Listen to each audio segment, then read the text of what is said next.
Oi, gente, estamos de volta com o nosso De Repente, o nosso podcast semanal. E olha quem está de volta aqui ao estúdio hoje também. Seja bem-vinda, Natália. Voltei com saúde e agora pronta para voltar aqui a estar no estúdio com vocês. Vamos embora. O De Repente está no ar.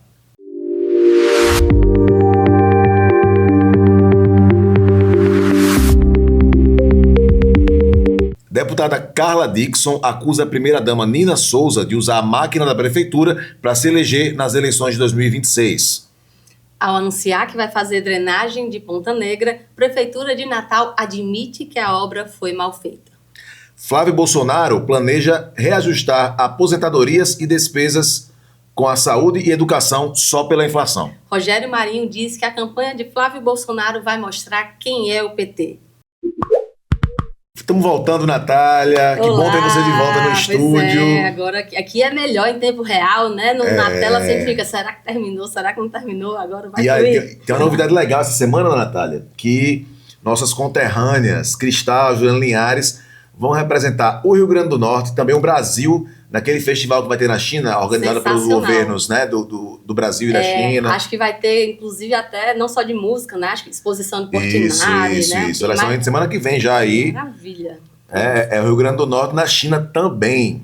E Juliana, essa semana, divulgou a capa.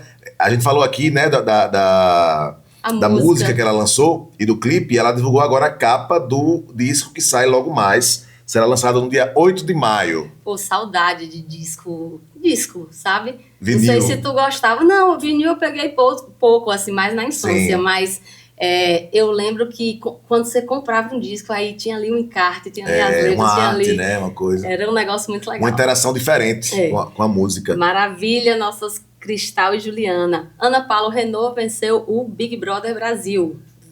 Eu vi que ela comentava nas suas postagens, não é de hoje. É verdade. Nas postagens de Natália interagindo, dizendo que representa. A Ana Paula sempre se posicionou muito no programa, dizendo onde estava, né? Legal isso, legal ela ter vencido com as posições que teve durante o programa. Engraçado, né? Teve já Juliette, teve pois já... olha aí. Vai ter em outubro também, né?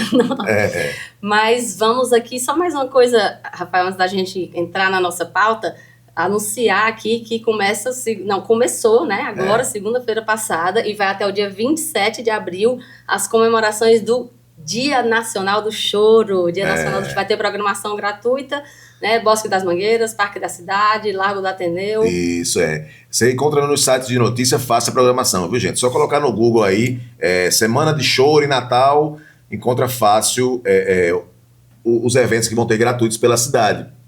Então, Rafael, vamos à nossa pauta política. Foram dias agitados, né? Eu doente em casa quando eu vi, meu Deus, que o noticiário pode lá. A deputada federal Carla Dickson acusou a vereadora Nina Souza, que também é a primeira-dama de Natal, né, de usar a máquina pública da prefeitura em benefício próprio, já para as eleições de 2026 desse ano, que Nina pretende ser, será candidata a deputada federal, né?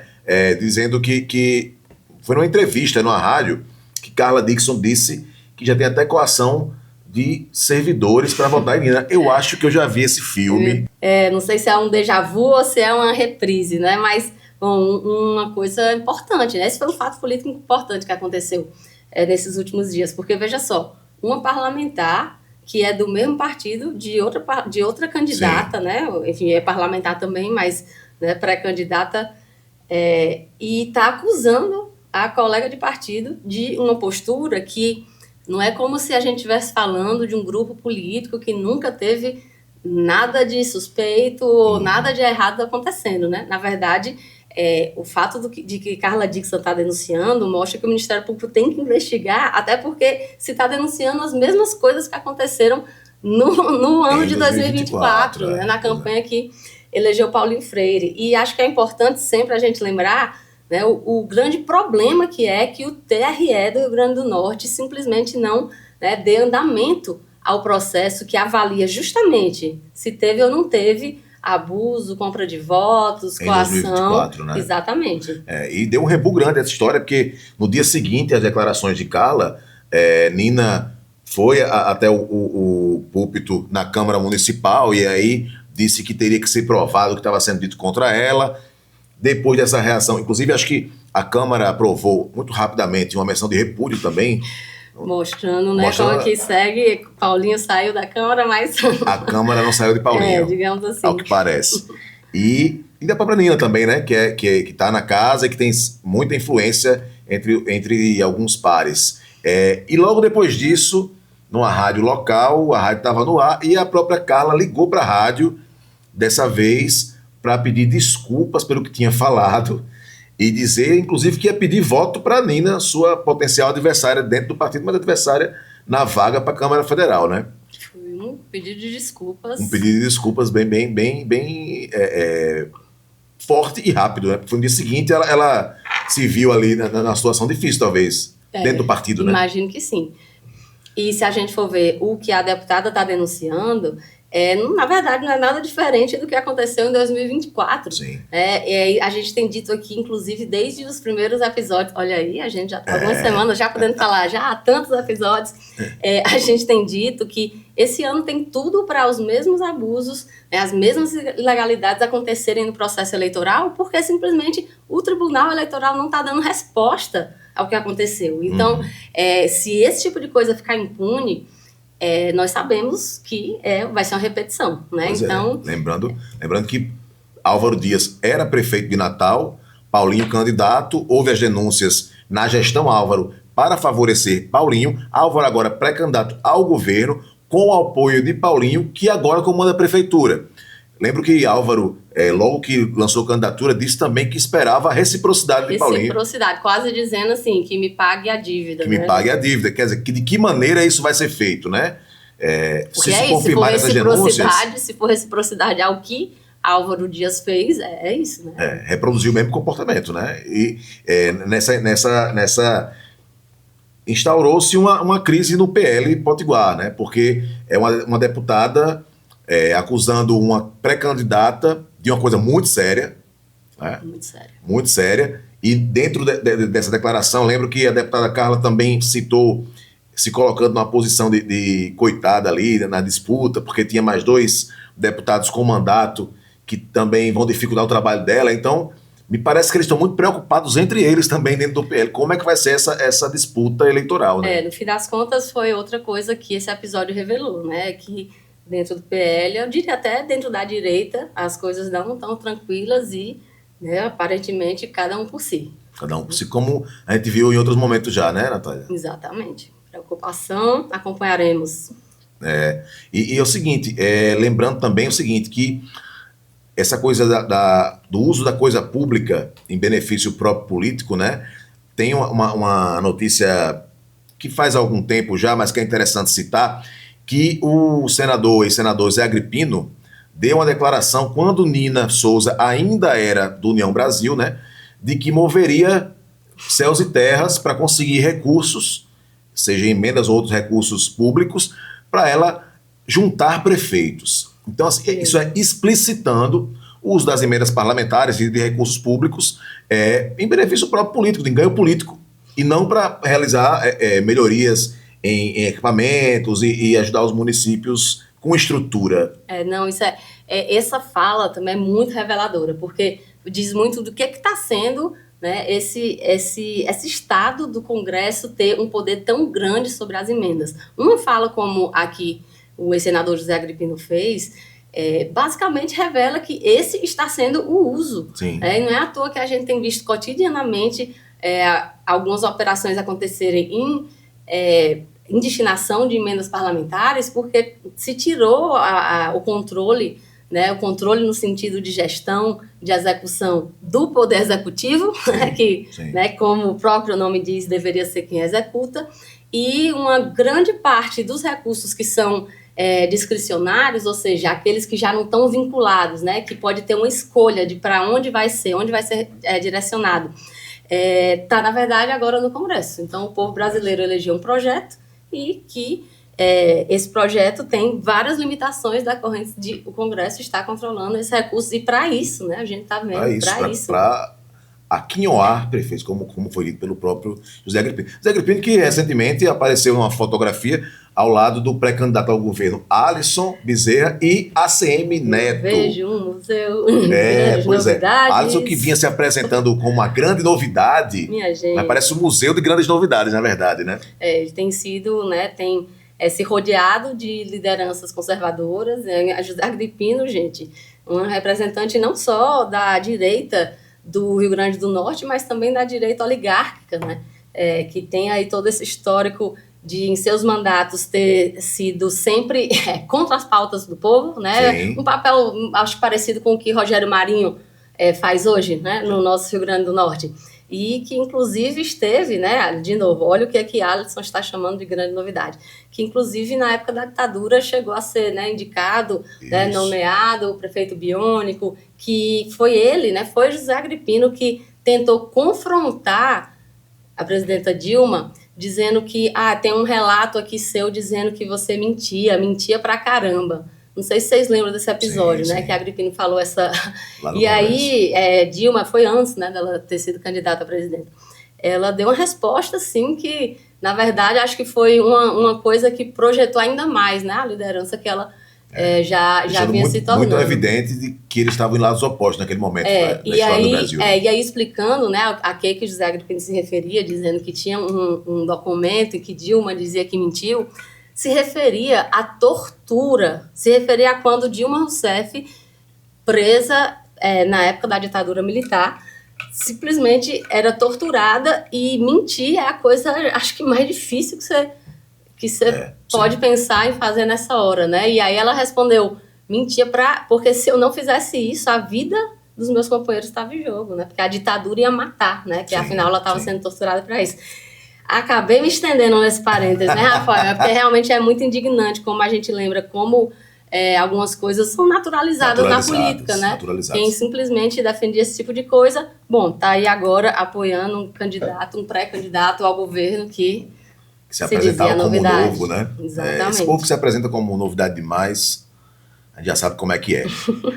Vamos para frente com a nossa pauta. Agora uma notícia que parece que é brincadeira. Mas não é. Mas não é. O secretário de Planejamento de Natal deu entrevista essa semana dizendo que a prefeitura vai fazer uma obra de drenagem na engorda de Ponta Negra.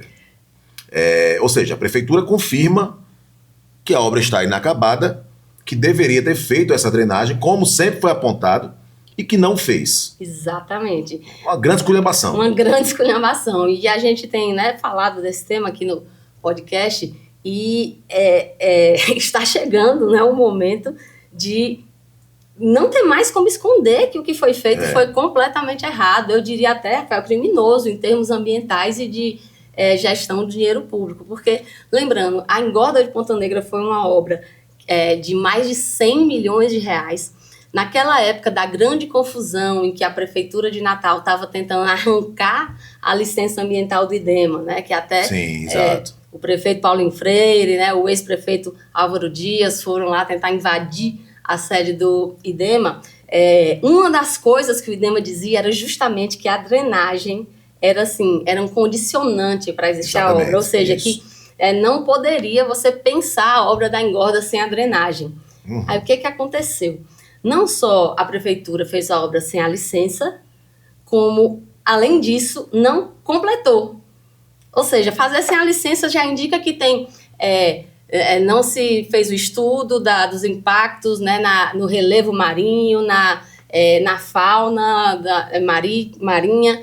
Isso aí, uma coisa. Mas, além disso, né, para fazer mal feito, sem licença, ainda assim era condicionante e obrigatório ter a drenagem. E ela não foi feita até agora. E aí o que é mais revoltante é que vem um representante da prefeitura dizer que estão tomando uma providência de uma obra de drenagem, já que houve alguns alagamentos, tipo assim, falando como se, meu Deus, uma grande surpresa, alagamentos numa obra que não tem drenagem. Mas calma, nós temos a solução. Eles dão esse tom como se não fosse, na verdade, todos esses alagamentos frutos do atraso dessas pessoas que fizeram uma obra de qualquer jeito, e que agora ainda estão querendo dizer que estão levando solução. Minha gente... E assim, a gente tem visto, esses alagamentos não são um ou outro, né? A gente já trouxe até, aqui no podcast, a gente trouxe vídeo mostrando aquela verdadeira vossoroca que fica ali na frente do Morro do Careca, levando a areia de volta, quer dizer, desfazendo a obra. Desfazendo a engorda e chegando cada vez mais dentro ali no pé do morro, gente. Pelo Pois é, amor de Deus. uma obra, lembrando, de mais de 100 milhões de reais, tá, gente? Assim, como é que esse dinheiro todo foi gasto e não contemplou essa drenagem nesse primeiro momento? E ainda fala, né? Parece que vai contar com emendas parlamentares para os projetos, mas, gente, eram recursos que foram previstos na aprovação, né? Alguma coisa está errada para a prefeitura estar atrás de recurso para uma coisa que já tinha recurso. Já tinha recurso. Garantido. Nessa declaração. Então, assim que os passos forem feitos. O secretário anunciou algumas outras obras e disse que os recursos para contemplar todas essas obras, incluindo a engorda, virá dessas emendas parlamentares, como você mencionou, e também de parcerias com instituições estrangeiras. Sim, tá tudo muito... Agora sim, a gente também trouxe aqui em primeira mão aquela auditoria que o Tribunal de Contas da União está fazendo para também apurar se houve irregularidade nessa obra, né? Então, assim, e o Tribunal de Contas do Estado também já indicou, né? Já está também estudando. A gente está acompanhando esse processo e vamos trazer a cada novidade para vocês aqui. E o secretário também falou uma coisa, falando de prazos, né? Eu acho que a gente vai ter que trazer um calendário para cá. Vamos trazer um calendário? Né, de repente um calendário. Claro que está atrasado, né? Que era para ter sido em janeiro. O secretário disse que em um mês começa a fazer essa drenagem. Vamos ver se vai rolar. Estou anotando aqui. Para Anota quem o está dia. Só escutando, não assistindo, eu estou aqui no caderno. Lembrando o seguinte, né? No dia 27 de março, o prefeito Paulinho Freire disse que em até 20 dias lançaria a licitação de transporte. 20 dias completou dia 16 de abril, tá? A gente está aqui no dia 24, o programa ainda ao no dia 24, e até agora nada dessa licitação de transporte. Mais uma promessa de prazo não cumprida da prefeitura. Pois é, e olha só, quando a gente falou, né, desse assunto, que vamos lembrar, foi no contexto do aumento da passagem do ônibus, né, e naquela época nós abordamos exatamente dizendo que está tendo aumento de ônibus e a prefeitura está dizendo que está tendo aumento, mas vamos fazer uma licitação em 20 dias. Então, o aumento e a licitação. E aí, mais uma vez, nossa, Rafael, não sei dizer por quantas vezes eu já passei por essa mesma situação de assistir isso acontecendo. Assistir, né, no sentido de vivenciar. Que a gente não fica assistindo, vai buscando as providências. Mas veja só, como em vários temas e como em várias vezes já se fez com a licitação do transporte, se dá uma data para poder desmobilizar, revolta contra o aumento, para dizer que está dando aumento, mas pelo menos está vindo aí uma licitação finalmente, né? E aí não vem a licitação e pronto. Por isso, né? Eles estão simplesmente contando com a falta de memória das pessoas que o celular traz, né? É revoltante justamente porque fica por isso, assim. Enquanto jornalista também, me incomoda ninguém ter perguntado ao prefeito quando o prazo se esgotou, o prazo que ele mesmo deu se esgotou, ninguém perguntou. Já faz uma semana que o prazo se esgotou, quase. É isso. Ninguém vai perguntar, cadê a licitação de transporte? Ninguém vai perguntar, prefeito, por que não teve? Tá faltando o quê? Entendeu? E assim, é um modus operandi, né, desse grupo político, porque o Parque Linear, o dito Parque Linear que ele quer fazer ali na margem da Avenida Roberto Freire, em Capim Macio, o prefeito Paulinho Freire também já deu declaração falando que esse ano ainda começa a construção. E a Procuradoria-Geral do Estado emitiu um parecer dizendo que não tem como, porque o projeto que eles querem fazer é inviável. É inviável ambientalmente, fere leis municipais, estaduais e federais. Exatamente. E olha só, de novo o que está sendo construído, né? Assim como foi, exatamente como foi feito agora. Você dá o negócio como um fato, né? Ou seja, o prefeito começa a dizer que vai sair esse ano, sendo que sequer as licenças estão, né? Sequer tem licenciamento de nada ainda, sequer tem o contrário, tem pareceres contra, né, a execução da obra. Sim. Aí joga, né? Aí tem que órgãos se posicionarem contra uma ação ilegal como essa, para aí o prefeito, né? Eu tenho certeza que nisso também ele vai copiar Álvaro Dias, para o prefeito dizer que tem gente que é contra o desenvolvimento, que tem gente que é contra que é contra vir obras para a cidade, que é como é que Álvaro dizia? É o pessoal do atraso, né? As forças ocultas do atraso, mal, né? Forças do mal e forças ocultas, ele usou. Então, assim, que quem se importa com o tema de meio ambiente fique atento, porque a gente tem aqui no Rio Grande do Norte, são os últimos percentuais mesmo de Mata Atlântica do Brasil. Aham. Tem pouquíssimos cantos do Brasil hoje. A gente lembrar que, assim, se esse levante contra os órgãos fiscalizadores, da parte deles acontecer, que eu acredito que acontecerá, porque eles não lançariam uma data em vão, sem dizer depois que o motivo de não ter executado é culpa de quem está fiscalizando. O órgão ambiental do Estado não autorizou. Que a gente lembre o que aconteceu com a engorda. E o que está acontecendo hoje com a engorda de Ponta Negra, e esse anúncio descabido de uma drenagem agora, depois que a obra foi inaugurada, que tem esse hábito também de inaugurar coisa que não está pronta. Que não está pronta, exatamente. Mas foi inaugurada, sei lá, em 2024, né? Então que a gente lembre, se isso acontecer de novo, com o Parque Linear ou com outras obras aí que o prefeito está tentando emplacar, essa pressão nos órgãos ambientais, sobretudo, que a gente lembre o que aconteceu com a engorda de Ponta Negra. E agora vamos de sincericídio da semana.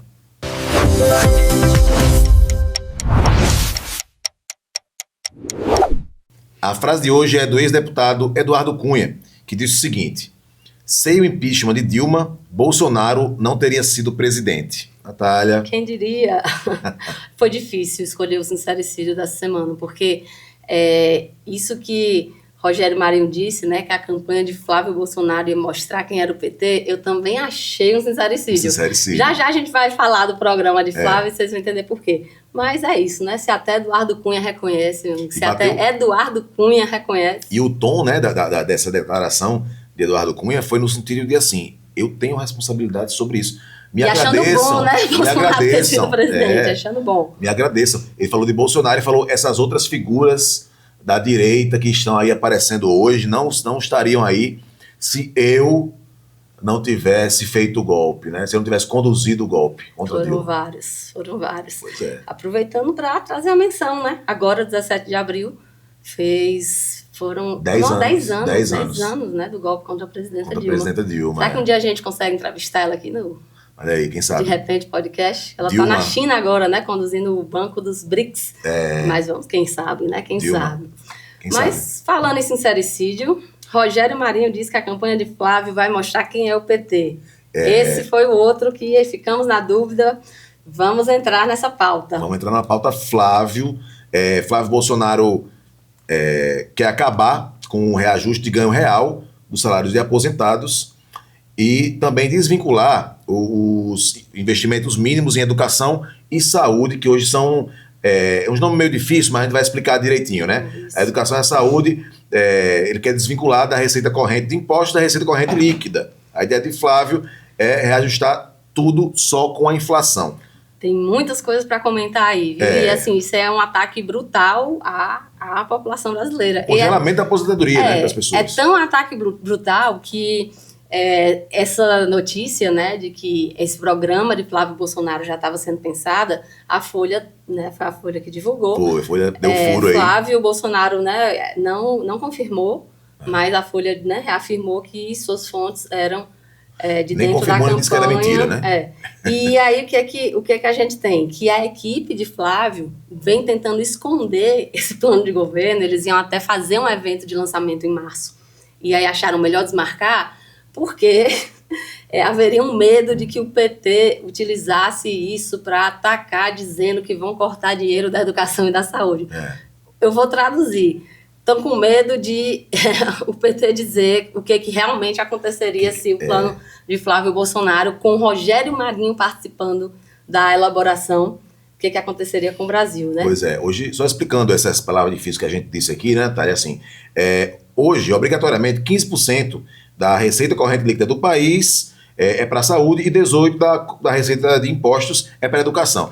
O que significa o seguinte: quanto mais o país cresce, mais obrigatoriamente a gente tem que investir em saúde e educação. Exatamente. Hoje tem essa obrigatoriedade. Ele quer mudar isso para o seguinte: vamos investir só a inflação.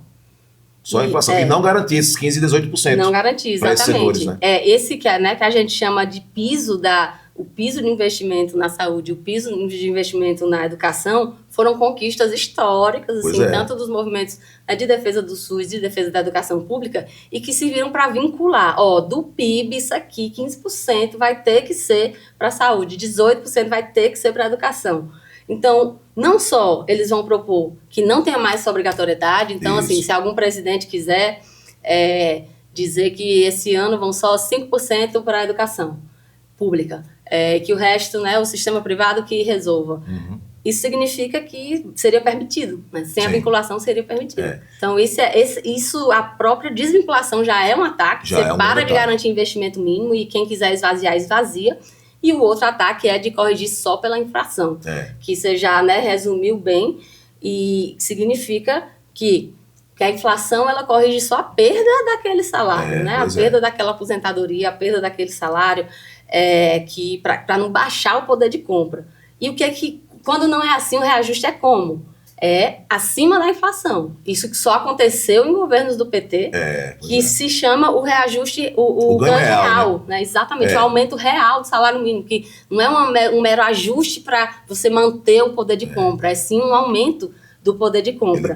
Flávio quer congelar para o seguinte: aumentou o preço das coisas, o seu salário vai aumentar só de acordo com o aumento do preço das coisas. Então você não tem um ganho real de fato.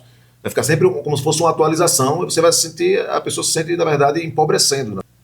Isso se aplicando também ao benefício BPC, né? Não só as aposentadorias. Ele quer que isso se estenda também às pessoas que recebem o BPC. E eu queria que a gente trouxesse um olhar aqui estrutural para o que isso significa em termos de orçamento público. Porque, olha só, se você está dizendo que não vai ter reajuste real, ou seja, mesmo que o país cresça, que o país, né, aumente o PIB, que mesmo assim esses reajustes não seguem esse crescimento. Isso significa o quê? Que esses programas, como o BPC, né, as aposentadorias, vão tendo proporções cada vez menores no orçamento público. E isso em troco de quê? Para fazer um ajuste fiscal que vai significar orçamento cada vez maior para pagamento do serviço da dívida e essas outras coisas que basicamente significa direcionar mais recursos ainda para os bancos e para o sistema financeiro em detrimento da população. Lembrando, né, gente, que Rogério Marinho, o senador Rogério Marinho, Potiguar, ele é o coordenador da campanha de Flávio, foi o nome das reformas previdenciárias, reforma trabalhista, e já disse que o grupo tem intenção de fazer novas reformas previdenciária e trabalhista. O que o povo vai esperar daí, né? Deixa eu comentar aqui que a frase que ele falou parece que foi assim, que vão ser revisitadas as reformas trabalhistas, previdenciárias vão ser revisitadas, né, para não dizer reproduzidas, né? Que jeito elegante, né, quase de se falar de atacar a população, mas lembrando, Rogério Marinho, que como você falou, está coordenando a campanha de Flávio, ele foi protagonista, né? Já falamos disso aqui também. Rogério Marinho foi protagonista de alguns dos maiores ataques que o povo brasileiro teve nesses últimos anos. Ele foi relator uma reforma trabalhista que deixou mais fácil demitir, que criou categorias como trabalho intermitente, que é basicamente para pagar muito pouco por diária para as pessoas e evitar de ter contratação. Deixou, inclusive, queria que fosse permitido que mulheres grávidas trabalhassem em lugares insalubres. E isso foi tão aberrante, né, que foi, inclusive, revertido, depois foi considerado inconstitucional. Mas veja o propósito da pessoa, veja até quão longe Rogério Marinho está disposto a chegar no ataque às pessoas, né, no ataque a que o orçamento esteja a serviço do povo, né, a que os direitos das pessoas sejam preservados, até para grávida trabalhar em local insalubre. Me preocupa muito ele dizer que vai revisitar essas coisas, reformas, né, que inclusive caíram de alguma forma depois e o que vai se tentar fazer dessa vez. Nessa condução da coordenação da campanha de Flávio, né, Flávio tem tentado se aproximar da juventude, né, tem tentado passar uma imagem de cara moderado, de fofo, que vai buscar as filhas na escola, mas o jornalista Bruno Barreto, meu amigo Bruno Barreto lá de Mossoró, lembrou muito bem esses dias no Twitter, X, né, agora, que ele só está esquecendo de mencionar que as mensalidades das escolas eram pagas pelo Queiroz com dinheiro público, né, de rachadinha.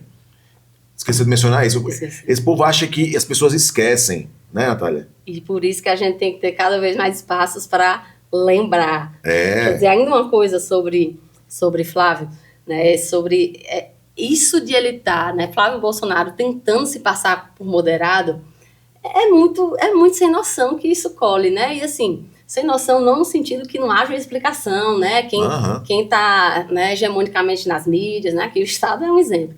Mas no sentido de isso ser completamente oposto ao que ele é de verdade, né? Todos os temas que essa direita, que é extrema também, mas finge que não é, né? Finge que a democracia, mas na verdade na hora do vamos ver, a democracia é descartada. Todos esses crimes que Bolsonaro cometeu, né? Das condutas na pandemia, das relações com o miliciano, do que fala sobre a ditadura, de apologia a torturadores. Tudo isso o filho fez igual, né? Sim. Faz igual. Então, é muito importante que se revele cada vez mais, no sentido de lembrança, que Flávio, na verdade, é isso. É para reproduzir as coisas de Bolsonaro, só que com menos autonomia ainda, porque agora com o presidente Trump comandando, né, ele, se ganhasse, que não deixaremos, comandando ele pelas cordinhas, né, marionete. Rogério tem falado sobre proposta de campanha, apesar de eles terem escondido essa proposta econômica, né, de congelamento da aposentadoria que a gente trouxe aqui e tal. E Rogério está dizendo por aí que a campanha de Flávio vai mostrar quem é o PT. Foram muito sincericidos essa semana. Pois eu acho que espero que vai ajudar também. Se eles demonstrarem o que é o programa de governo deles, sim. A declaração de Rogério foi o seguinte: eu acho que o povo tem o direito de saber, sobretudo daqueles que são mais novos e que agora estão ingressando no mercado de trabalho, o que é o PT. Quem é mais novo, acho que é inclusive importante, que ele diz, saber o que foram nos anos 90, né, o que foram... Tanto que eles têm mirado nessa turma, né? Flávio tem produzido conteúdos mirando pessoas com 17 e 16 anos, que é gente que nasceu depois dos 2 primeiros governos Lula. Então eles estão querendo acertar nessa juventude, essa história de fazer dancinha, da música dele ter um funk e tal, vai nessa linha de tentar chegar a esse público, né? É isso mesmo. Outro museu de grandes novidades. De falsas novidades. Pois Rogério Marinho disse também que o grupo dele está elaborando um plano de governo, abre aspas, compatível com as necessidades que o país tem. O que 1% Quais pessoas do país, tem, quais pessoas do país, né? Então, a gente tem que ficar ligado, prestando atenção no que essa turma está falando e fazendo e olhar essas propostas, viu, gente? Importante demais esse ano. E agora, vamos de Drops.